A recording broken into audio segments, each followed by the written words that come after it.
You're listening to Politics Within Reason, the official podcast of the Party of Reason and Progress. Hey, while you're listening, why not follow us, like, and give us a share? Welcome to another episode of Politics Within Reason. I'm your host, Michael Ham. I'm Samuel Jennings. I'm Holly Griffith. Tonight's episode is going to be really packed. We have a lot to talk about, and we're really glad that you are around to join us. And I really want to turn this over to Holly just after a little bit, but I wanted to share just a little bit of user feedback that we got. One of our listeners actually contacted us and said, hey, what do you think about the idea that maybe liberals could agree to ban things like bump stocks, which were used in the Vegas shooting, or maybe turn them into a class 3 item like suppressors are, in exchange for something else? Like, for example, suppressors for hunting rifles could become just over the counter instead of the class 3 that they are now, or maybe a national concealed carry license. You guys have any thoughts on that? Well, the issue of suppressors with relation to gun violence, they don't really contribute to gun violence, but statistically neither do bump stocks. This tragedy in Las Vegas. But it points to a bigger tragedy. It was the first time it's ever been used. But the idea is that now that these psychos learn from each other, they could start using these bump stocks. They're obviously very effective at taking on a room full of people or anyone in a tight place. And so I guess the question is this something that maybe there's a trade-off that could be agreed to, maybe a paradigm shift that says, hey, let's turn bump stocks into a class 3 item that you have to have a license, an extensive background check, and a tax stamp to get. And in exchange for that, we'll do something that a lot of concealed carry people have been asking for, which is a national license so that they can go from state to state. Well, here's my situation with that. So we know that there's a lot of good science on the subject of whether having a gun carried on a person actually helps de-escalate situations or makes them more violent. And the evidence is fairly clear that carry laws contribute to higher rates of gun violence. Okay.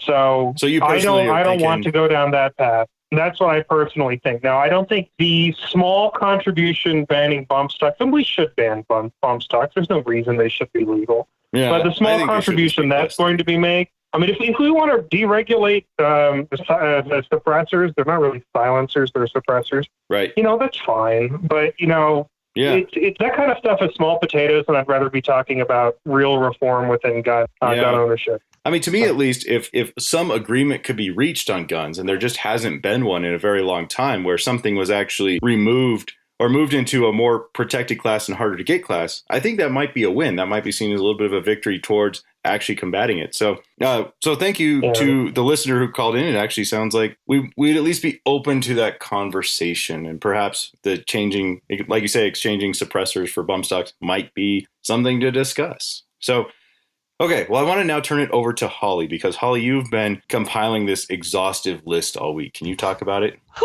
Where do you want to start? It's extensive. Can you tell us what the list is?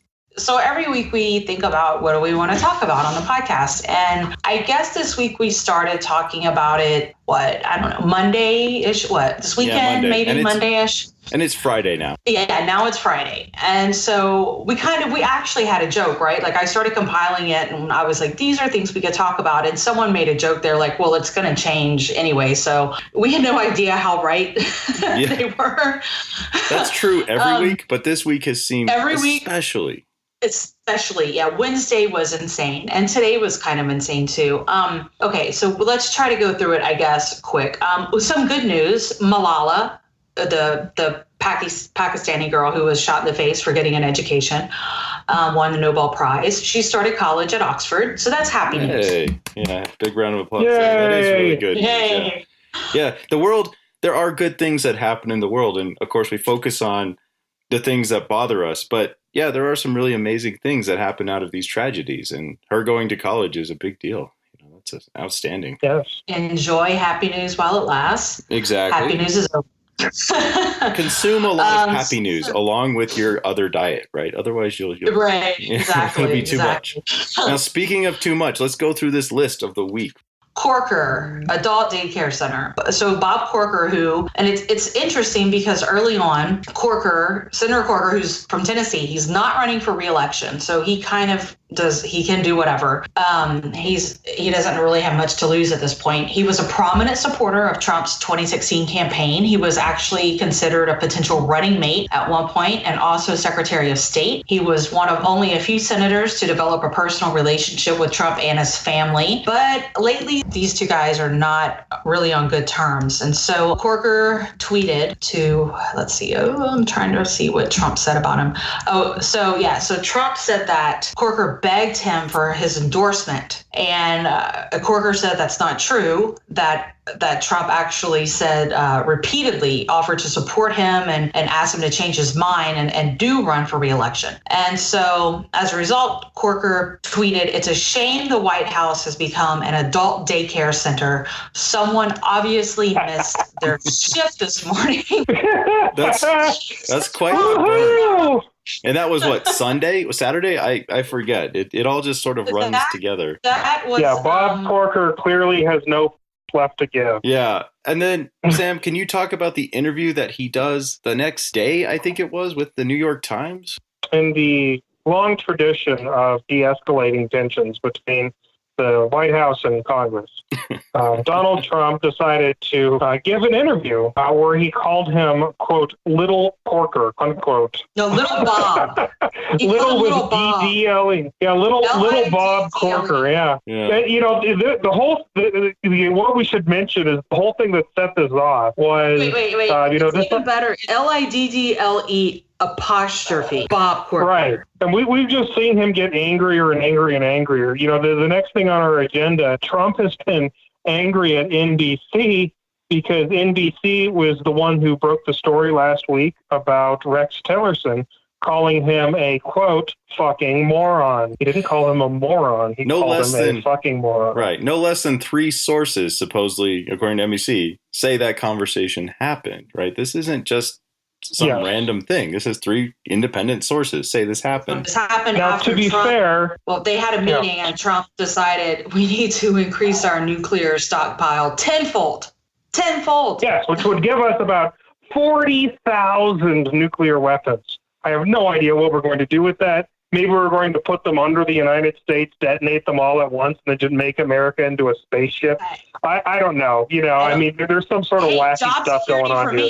Job security for me. Yeah, absolutely. I mean, what's that work? I mean, you're the rocket scientist, right? Yeah. No, you're starting to sell people on this, so yeah, watch out. Yeah, there we go. Yeah, maybe we're reviving the nuclear-powered rocket. That's obviously what's going on. In other words, Donald Trump did not like that story being broke, even though, you know, it was factually sourced. It doesn't appear to have been irresponsible journalism. So we've got, 3 stories here where he insists that NBC is, quote, run by morons, unquote, for reporting the news. And then he talks about how disgusting it is that the press is, quote, able to write whatever it wants to write, unquote. Which is even though that that is half the point. Yeah. Right. I mean, when they were developing the First Amendment, there was actually discussion given as to whether it should be the right of the people to have free speech or just the right of the media, because the media was that important to the framers of the Bill of Rights. And then they threatened NBC with pulling their broadcast license because they published the report about how he wanted to massively increase the nuclear weapons stockpile. Holly, if someone called you a moron, how might you challenge that? How might you go about proving you weren't a moron? I would just ignore them. You wouldn't do an IQ test, perhaps? I wouldn't. You wouldn't challenge them to an IQ test? I'm sorry. Yes, my first thought would be to challenge them to an IQ test. But going back to what you said about the Founding Fathers and the First Amendment, the quote he said, there's more to it. He says, "It's frankly disgusting the press is able to write whatever it wants to write. People should look into it." That's right. We're going to bring back this, freaking McCarthyism. No, that happened. People looked into it. They wrote it down. Yes. In maybe the Bill of rights in an amendment to a constitution. I don't know. So maybe you're saying this guy, Thomas Jefferson and George Washington, kind of looked into it and they came up with an answer? They had an answer? Point of fact, James Madison is widely credited as the framer of the Oh, well, then we need One to of- go back and revisit it. Yeah. Well, yeah. But Can you in really any trust case, it's just a anything minor quibble. James Madison said? Can you trust that? right. No, Yeah, it's all fake news. And But what so my is, and what day was that? What day was that, right? So we've had the weekend. Now we're, this is what, early in the week, right? this was October 11th, and today we're on the 13th. So this was 2 days ago. Oh, only but 2 days. It's funny that he starts with, we really need to look into this whole press thing with NBC. And okay, he's been going off on CNN, but now he's going off on threatening to revoke the press, I forget exactly what it's called, but the media license for NBC. Look at all the stuff that Fox has been doing. Look at Hannity. He went and did an interview with Hannity this week. The week he's saying we need to look into media licenses for NBC. Have you been watching or seeing anything Hannity's been talking about lately? That whole Seth Rich mess. Right. No, I know. And, I want to point something out very specific. President Obama has had quite a few clashes with Fox News, and he actually tried to retaliate. You know what the rest of the media did when he tried to, restrict their press credentials? They banded together and forced him to not do it to protect the independent media. Yeah, now we see the president of the United States literally threatening to pull media licenses. He can't do this, but he wants to threaten to pull media licenses from NBC because they reported something he didn't like. And what does Fox News do? Well, they send Hannity to go lick his boots. I mean, come on, people. Yeah, Hannity. Of all people, Hannity. And keep in mind, this is also the same guy who gave Alex Jones White House press credentials. Yeah, that's completely insane. Okay. But can I make a point about this? We have a huge list, right? And we could keep going the entire show with this list. And what are we supposed to do with this every single week, every day? There's a couple of things that just keep breaking in. And it's not really all that productive. The thing that we didn't talk about, the thing that's really outrageous this week, right, is that the children's health insurance program hasn't been renewed by Congress. And there's no call by the president or anyone else to do this. And that's going to hurt kids. It's probably going to kill some of them, right? They're not going to have coverage. And we're definitely going to talk about healthcare because he also is cutting cost sharing subsidies to the individual market. Well, let me finish my point here. It's just all this stuff, right? This is just there's a really great interview with Naomi Klein on a pod called With Friends Like These, and she talks about how it's like the shock doctrine in an accelerated form. It's just there's just shocks every day, and each one of these little shocks forces us to focus on it while other things are happening. And so we spend our time and effort, and we have to sort of pay attention to this because this guy does run the country. But, we didn't start off the show talking about these really big things that are going to have a heavy impact on people because these are easy to digest, and they're just little bits. And every day there's just something new that's just outright. Like today, I guess the thing that people are focusing on, and I'm guilty of it too, right, is that he met with the president of the Virgin Islands. The U.S. Virgin Islands. I mean, yeah, of course he did, right? But I thought it was amusing, but yeah, it's amusing, but, right? Yeah, it's not. You can't. I mean, we're not focusing on this idea that the Goldman Sachs clubhouse that used to be the White House is rewriting regulations, and these things are just they're not on the radar, and we need this paradigm shift, in my opinion, where we're really trying to build up a coalition that has a new vision, right? There's a status quo right now, and Donald Trump is now the status quo. And this status quo is going to be untenable, right? We're going to get into the healthcare in just a little bit. But what I'm trying to get at is that the status quo is untenable. And part of that status quo right now is just all these reactions we sort of feel like we have to have. And don't get me wrong, I have them too. It's hard to believe this is real life. It feels like a bad computer simulation. Yeah, right. Right. The computer simulation has a bug. Alternate timeline. Yeah, exactly. Every day. It just compounds. So, yeah. I mean, I think the moral of the story is that, we should pay attention to all of these issues and as much as we can. But, at the same time, we need to be able to take a step back and talk about the larger picture rather than just getting wound up about Mike Pence's ridiculous money-wasting stunt where he walked out of the Colts game, or which was immediately followed up by this Hannity interview you mentioned, where they did disrespect the flag. There's not many times you can actually disrespect the flag. One of them Right. is during pulling the flag down during retreat, because it's not for Hannity's ratings, right?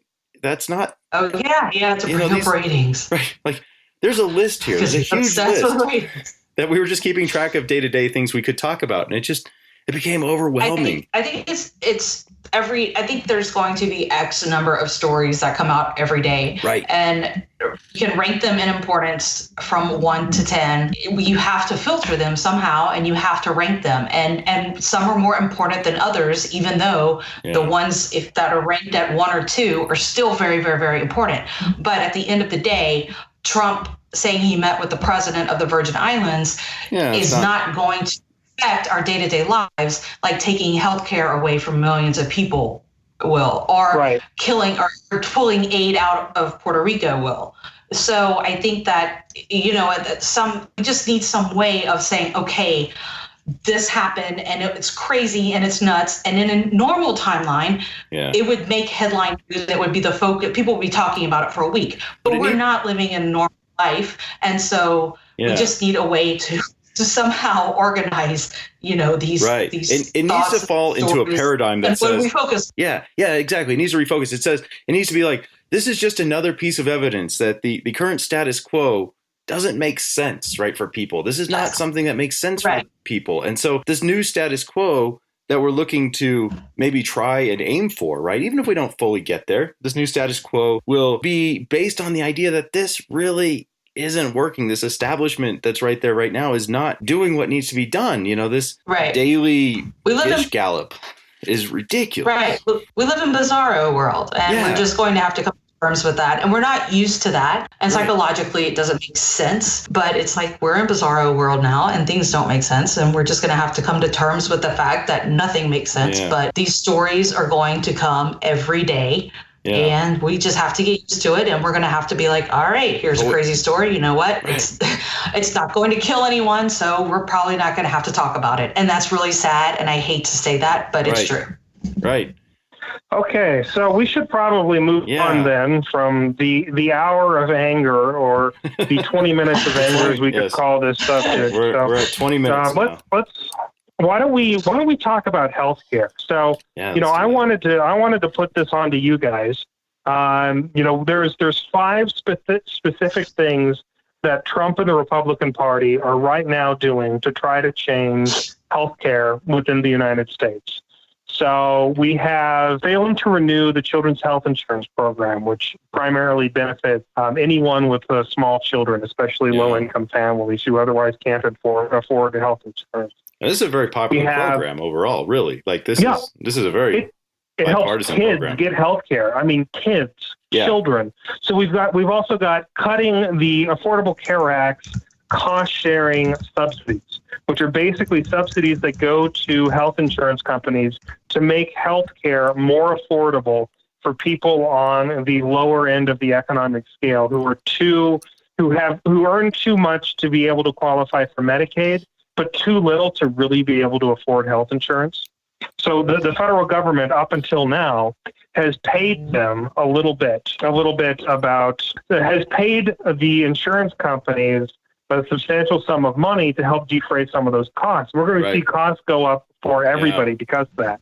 Right. Then we've got we have a tax on the ability of women to be able to get abortion. The forms that those of the tax have taken are just too varied to list. But every week it seems like there's something else coming on. And then we also have an administrative rule change which allows employers, not even religious institutions, just everyday employers, to decide whether they want to cover women's birth control or not. I'd say birth control in general, but there's no male birth control that you can get other than a vasectomy. So.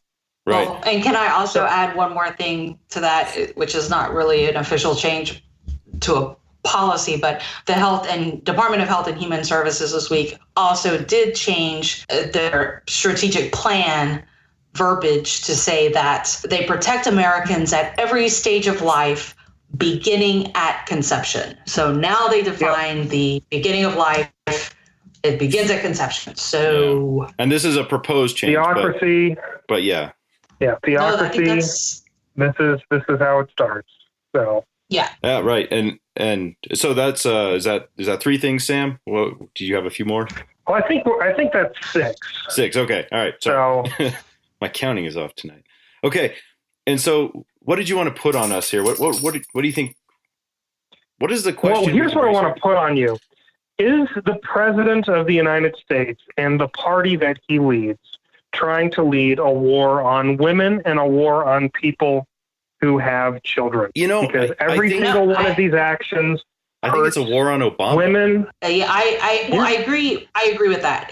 So I think it's two things. I think the war on women has always been a thing within the Republican Party. Yeah, that's right. not new. Because no, right. So these words defining life beginning at conception. So Tom Price, the former Tom Price, Captain Private Jet, Yeah. was Yeah. the setter. former head of Health and Human Services. He probably wrote some of this language. In 2005, he was a representative in Georgia, and he co-sponsored legislation proposing that human life was defined to encompass all stages of life, including but not limited to the moment of fertilization. And so that would have gotten rid of a lot of some methods of birth control, including IUDs. That would have banned all abortions. That would have not. That did not include language to save the life of the mother. That did not include language for rape or IVF. incest. Yeah.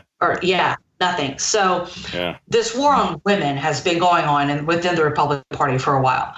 I think what's going on now, particularly with Trump, is, like you said, Michael, it's a war on Obama. It's Obama did it, and so therefore I'm going to undo it.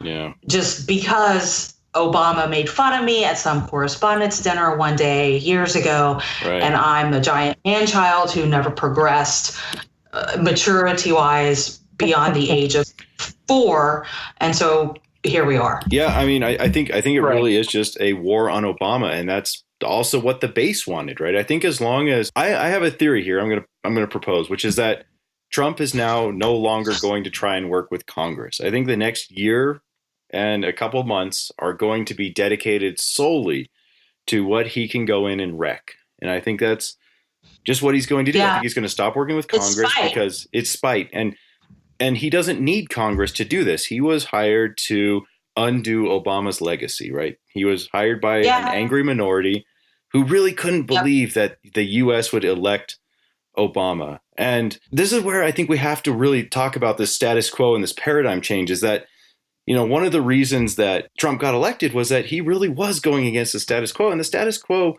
hasn't really worked for everybody. And I get that, right? It's worked for some, And it obviously. never will. It never will. That's right. But Right. that doesn't mean we should go around and protect just the status quo for the sake of protecting it, right? And you know, us here, we actually do want to see the status quo change. We would like to see, for example, like Medicare for all or some kind of more universal healthcare that'll, one, save everybody money and make sure everyone's covered, right? And we don't have to go through this bizarre setup that we have now. So what I'm trying to get at, to answer your question, Sam, is I personally think this is more a war on anything Obama. And that's the Iran deal that we saw today. Like, this week has just been unleashing an attack on everything Obama.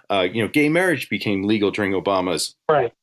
term, and now he speaks. Yeah. The Iran deal is a bad deal, quote unquote, because Obama signed it, not Right. because they because it's a bad deal. they have any specific objection to reducing Yeah. sanctions on Iran, or they don't think it's working to prevent them from obtaining nuclear weapons, because Yeah. it I don't is. think Because he it knows is. what's in the Iran deal. It doesn't Ask matter him what it because is. I don't Obama think did he it. knows. Yeah. Yeah. Yeah, No. that's right. And, you know, this is where I think we're going to have to really think about this paradigm shift, because I have a bad feeling now that what we're going to see is we're going to see a change off between. I don't think anyone really ever thought that you could just become president and just undo absolutely everything the previous president had done by executive order, right?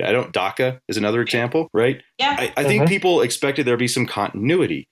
And that's not going to be what people are going to want. If Trump gets removed, they're going to want somebody who's going to want to bring it back to Obama type levels or something different. And so they're going to completely undo everything Trump did. And this can only happen because Congress has just acceded its role as what it's supposed to do. Congress has long ago decided it's better not to take any controversial stances and let the president do it. And Yeah, it's easier to get reelected that way. yeah, it's much easier you're in a Republican district, you're the Republican, you've made a lot of contacts, you're getting a lot of money, you can run some ads, throw some red meat every 2 years, Yeah. you get reelected. And so that's easy. Yeah, in 2001, you pass an authorization of use of military force And you in walk response to September 11th, and you just keep renewing it Yep. so that the President of the United States has pretty much carte blanche authority to go after any quote-unquote enemies of the United States anywhere if he finds them without congressional oversight or a legal declaration of war. Yeah. So, George Washington is rolling over in his damn grave right now hearing about this. Congress has given up like one of the most important things that Congress is supposed to do. It just said, oh, well, just go have war whenever you would like.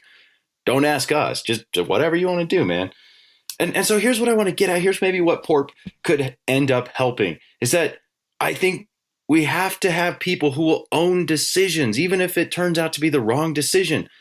And that's what I'm asking for in our representatives. And I've loved interviewing everybody that we've interviewed because at least today, because they're not in Congress right now, they're willing to do that. And I think that was the hunger that people had when they elected, Trump, was that somebody who sort of sounded like maybe he wouldn't just be a normal president. And that's true. He wouldn't be a normal politician. But what I think we have to ask for here is that we want politicians who will own their decisions, right or wrong, and actually, stand up for them. Don't be this wishy-washy person who blends in and doesn't make waves. But that also requires the voters, right, to have some integrity as well, right? They have to, demand some objectives and rigor. They have to say, if you want to go to war with Iraq, what are the objectives in our war with Iraq? Don't just go do it. And I think this might be how we combat some of Trump's stuff. We say, okay, you want to get rid of Obamacare. What's your actual goal? Tell us your actual goal. Like, you want to get rid of Obamacare and you say it's going to be cheaper and better? Name it, right? Don't just say it, right? But sadly, a lot of people have that same mentality of Obama did it. We don't like it. We can't tell you why. It just Obama did it. Right. And the question is, a lot of Trump voters. But could we ask them, okay, you don't like what Obama did. I get that. But what do you want the new thing to be, right? You're fine. You're in power. Right. You're going to take over. Tell me what the We're going to make America great again. Yeah. And we're going to have a wall. Right. We're going to, and it's Trump talking points. That's it. Like, they don't know. But now the rubber's on the, I agree with you. I mean, trust me, I agree with you. But trust me, I got into a Facebook debate just today with this exact thing. This was, But what about free? Oh my God. But can we introduce a paradigm change where, for example, Porp asks, okay, we have these objective ideas that we'd like to see coming up if you look at the policy pages. But let's say somebody comes in and proposes stuff and we say, all right, well, that's interesting. And maybe I don't even agree with you, but could you write down for me at the end of the day what you think the end result of your policies are? I personally think every bill should have a list of things that they hope to achieve in that bill. And then, if the law fails to do that, or, these things don't happen, it just gets immediately trashed, right? You're thinking, your mindset is completely different than right. But I have a different and I'm paradigm. not even joking. But can we change I'm law? not even joking. But can we ask that we think about politics differently, which is a results oriented? Like, again, sort of saying, yeah, you're in charge right now. That's it. I can't do anything about that. You did win the election, and you want to undo Obamacare, but why can't we say, really press, fine, you're going to undo Obamacare, but what is it that you expect the end result to be? Real answers. And I get that you can't pull press yourselves Trump up by your bootstraps. I shouldn't have to pay for someone who's fat and lazy and gets diabetes. I shouldn't have to pay for their health care. Okay, but that's never mind that that's what insurance is. But right. But that's actually an answer, right? So you can say, okay, so you want a bill where anybody who has diabetes doesn't get covered. Like, I want you to produce that bill, right? Like, can we use it? Can we change people's paradigm in the way that we talk about politics is mostly talked about in fairly vague terms? We want more people covered. We want to, cheaper. But nobody comes out and says, I want this family of X to pay this much every month, right? Like, nobody's willing to do that. And that's actually one of the things that I want to point out about some of the insurgent challengers on both sides. Your criticism is very apt in that it seems like the political consensus in Washington has been very much that of maintaining inertia and just kind of chugging along and not really changing anything because change is too controversial. And we've seen voters gravitate towards the far left, kind of Bernie Sanders and his whole wing of the Democratic Party. And I'm not saying that there's anything wrong with that. So please, I know you've already started typing on Twitter. Go ahead and send it. Hold off a bit. Go ahead. Go ahead. I'll tell you what. We have a phone number. Go ahead and call in and leave your angry messages there. Right. Yeah. And then we also have the far right, and we're seeing people. We're seeing Steve Bannon go around and try to recruit people to primary challenge. Like 15 Republican senators. Yeah. Which is just nuts. But that's the kind of thing that we are seeing, where people are feeling like the middle isn't really advocating for anything, so they're looking towards the edges. Right. And I think the middle isn't advocating for stuff. They're not saying, I want this healthcare to cost this much money for this person, right? That's not how they advocate for things right now. And I think people really sense that, and they're really mad.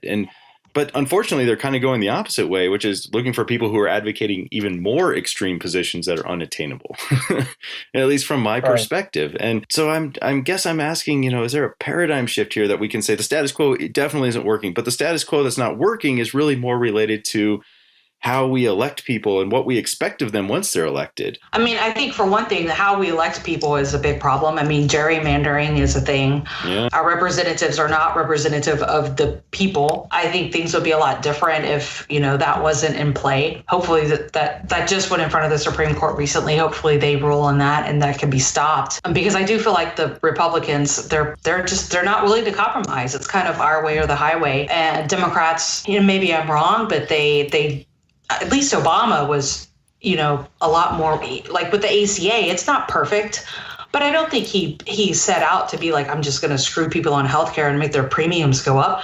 No, he just wanted everyone to have healthcare. Yeah. But I think he phrased it wrong, because he did say things that ultimately ended up not being true. But he didn't know that whenever he said it. But that's kind of where I'm getting at. So what if he comes out and he says, my end goal is that this doesn't happen? And is there any way to sort of have an accountability for that beyond just having more elections for people? Here's how you do it. And actually, here's how Congress has traditionally done it. A lot of the existing laws that are passed have a sunset provision within them. And they're required to be reauthorized by Congress, like the Children's Health Insurance Program. The authorization of use of military force, passed in 2001, had sunset provisions, so it keeps getting reauthorized. The Patriot Act. All of these different laws, they're typically subject to mandatory congressional review. I'm not sure that is as big a problem as you might think it is. What is the larger problem is that a majority of senators and congresspeople are honestly more worried in the United States about a challenger within their own party running a primary challenge against them than they are about the other party and the people holding the other political position within their district, because they're in a 60-40 or greater district, and they know that if they can win the primary, they'll win the seat. So you've got a shift towards whatever safe policy is advocated by that party, and then demonization of the other party. And what it leads to is politics in the United States becomes, hey, the other party sucks, and I'm better. And then you get into office and you try to block everything the other party does, or you get into power and you try to undo it. Yeah. And it becomes that is why we're seeing congressional approval ratings dipping so low, and this anger at the government.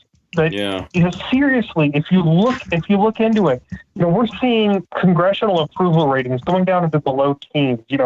12, 13, 14, 15% of people think Congress is doing a good job. But then you ask them about their Congress people, their representative or their two senators, and they get high marks because they represent their district. So, that's never going to change. Yeah, it's a really bizarre thing, isn't it?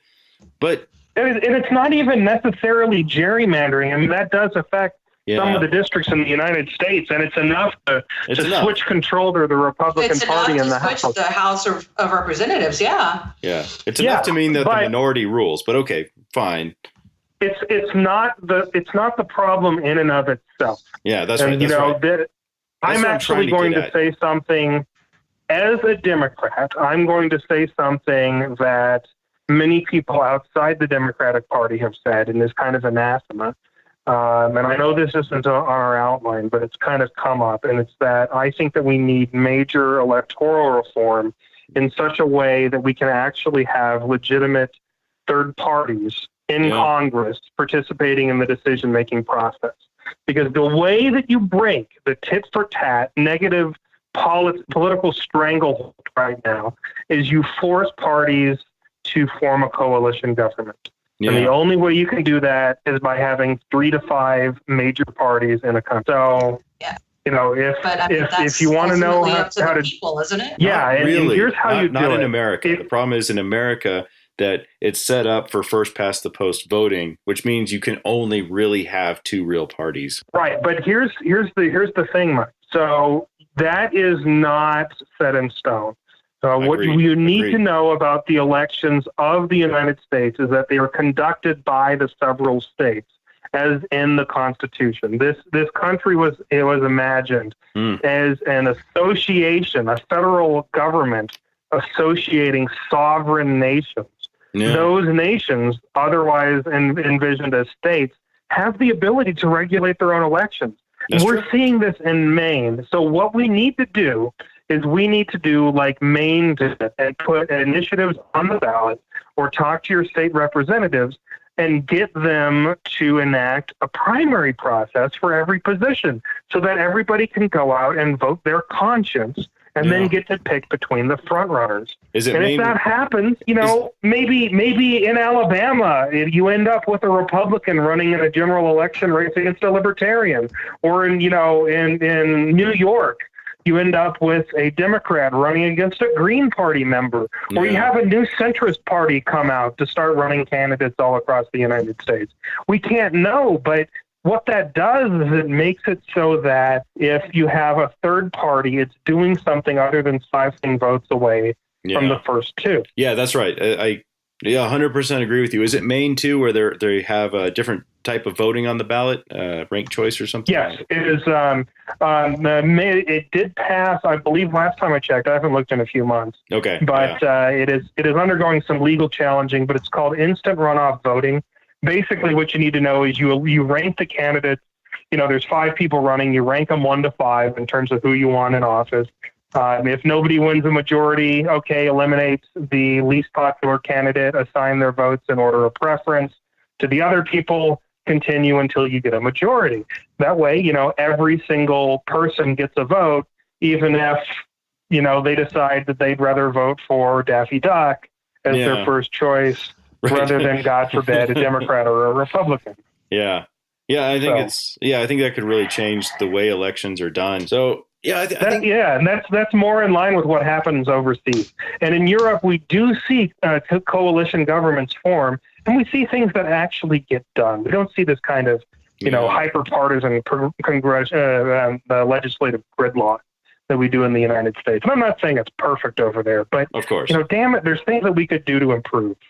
Yeah, I think that's the point I'm trying to get at. Status quo is not working. Yeah. No, I think I know we're talking about Senate and House of Representatives too, but in terms of presidential elections, the electoral college has got to go. Yeah, have you either of you heard about the National Popular Vote Interstate Compact? Yeah, I have not. Yeah, so for anybody who doesn't know, the National Popular Vote Interstate Compact is just what it sounds. It's an interstate compact passed by a bunch of state legislatures right now, mainly in blue non-swing states, that aims to make the Electoral College obsolete. Essentially, all it is it's a law that's passed that says that once enough states pass the National Popular Vote Interstate Compact to exceed 270 electoral votes, that every signatory to that interstate compact will cast every one of their electoral votes towards the winner of the National Popular Vote. Yeah, that's a great all idea. it is. We can keep the Electoral College, but it goes the way. If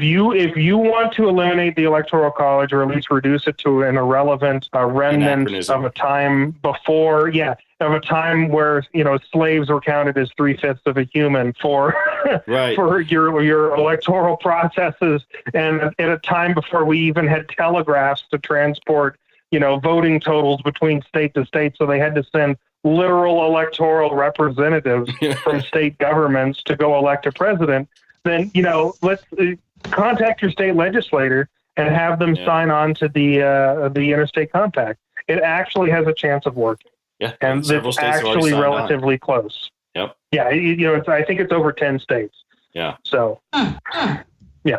So Holly, you how do you feel about everybody on the podcast? You had one last little article you kind of wanted to go into. Do you just do you like everybody on the podcast, or what's the feeling here? How do I feel? I hate everyone on the podcast. That's what I thought. Yeah. A few people, right? With a few exceptions.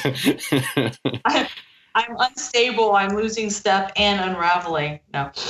Yeah. So Trump. So there's a couple articles. So this was the big one, I think on Wednesday. So whenever I had pretty much gotten my outline together, like, all right, this is it. Because we were originally going to record on Wednesday. And then on Wednesday, just shit completely hit the fan. And I was like, wow, this changes everything. Yeah. So 2 articles came out. And one was that I didn't say that. Mr. Trump's temper tantrums, because I don't call him President Trump because he's not a president. Its temper tantrums are coming at an accelerating pace.